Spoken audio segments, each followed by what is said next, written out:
అందరికీ నమస్కారం. Welcome to కోడలి వంట అత్త కడుపులో మంట.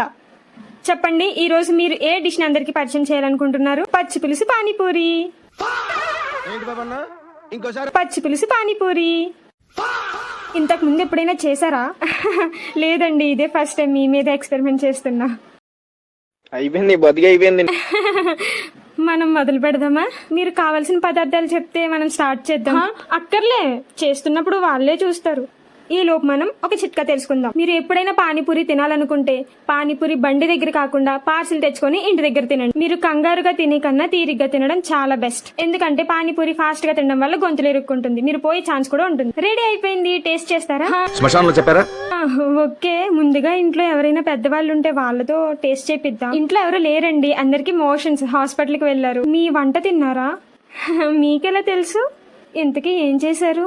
శనగపిండితో బొంబాయి చట్నీ చేయమన్నారు. నేను డిఫరెంట్ గా ఉంటదని మైదా పిండితో కలకత్తా చట్నీ చేశా. అయ్యో, తయారీ విధానం చెప్పడం మర్చిపోయారు. ఎందుకు డిష్ పేరు చెప్పగానే వాళ్ళే టీవీ ఆఫ్ చేసేసి ఉంటారు. ఎలా ఉంది? రకరకాలుగా ఉంది మాస్టర్. ఎప్పుడు ఇలాంటి టేస్ట్ చేస్తాను అనుకోలేదు నేను. Mind blowing, stomach vomiting. Joke చేస్తున్నారా? థ్యాంక్ యూ అండి. చూసారు కదా ఈరోజు వంట. మరిన్ని వంటల కోసం చూస్తూ ఉండండి కోడలి వంట, అత్తగారి కడుపులో మంట.